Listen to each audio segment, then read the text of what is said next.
Okay, let's dive right in. We're heading to Northeast India today to talk about something really troubling, the crisis that's unfolding in Meghalaya.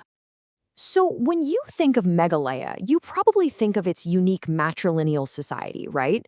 A place where everything, lineage, inheritance, is all traced through the women. It sounds like a place that would be a safe haven.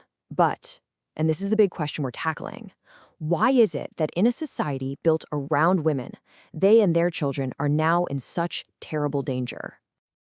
To really get a handle on this, we've got to break it down. We're going to look at this huge, jarring gap between what everyone thinks Meghalaya is and the brutal reality that people are facing every single day. All right, so let's be clear on what we mean by matrilineal. In its simplest terms, it means family lines and property, all of it, passes down from mother to daughter.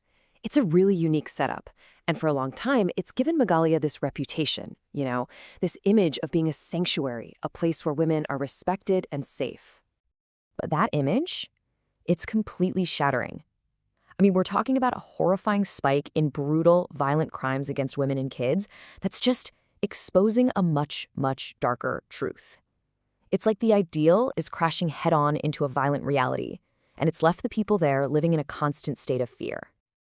And look, this isn't just a handful of random, isolated incidents. No, this points to something much bigger, a complete systemic failure. So now we've got to dig into how the very systems that are supposed to protect people are breaking down.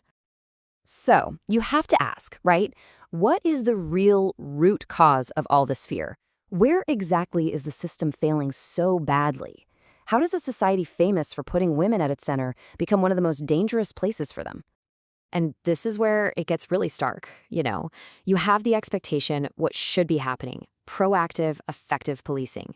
But then you have the reality, which is honestly a deep-rooted failure in governance in the entire law and order system. It's just not working. So, where are the cracks in the system? Well, the source material points to a few huge gaps. For starters, there's a serious lack of preventive policing. They're always reacting to crime, not stopping it before it happens. Then there's poor intelligence gathering, which means they're constantly one step behind. And what happens when that's the case? Trust in the community just dissolves. To top it all off, they have technology like CCTV and command centers, but they aren't even using it effectively. You put all that together, and you've created a perfect storm where criminals feel like they can get away with anything. Okay, so the system on the ground is failing. But what about the folks in charge, the official response? Well, that leads us right into a whole other crisis, a crisis of accountability. Get this. Instead of stepping up and taking action, senior government officials have been making what are being called irresponsible and insensitive statements. They've actually suggested that parents are to blame. I mean, can you believe that? They're essentially victim blaming, pointing the finger at the very families who are suffering. And let's be real, this isn't just a slip of the tongue. It's a deliberate way to deflect responsibility. When the people in charge are busy pointing fingers instead of finding solutions, it sends a really loud and clear message. They are not taking this crisis seriously, not with the urgency it absolutely deserves. But you know what? In the middle of all this fear and frustration, people are starting to speak up. There's a growing call for real action. So let's pivot and look at the path forward, at what people on the ground are demanding. And the solutions being put on the table are super clear and practical. Number 1, demand fast-track courts for these cases so justice isn't delayed. Number 2, advocate for mandatory gender sensitization training for every single police officer.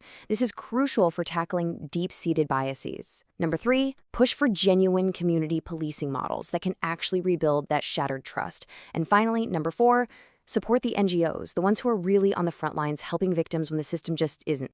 So here's where we land. The people of Meghalaya are done being silent. They are demanding accountability. They are demanding real systemic change. And that leaves us with the big, critical question for the future of the state. When a system is this broken, can it actually be fixed?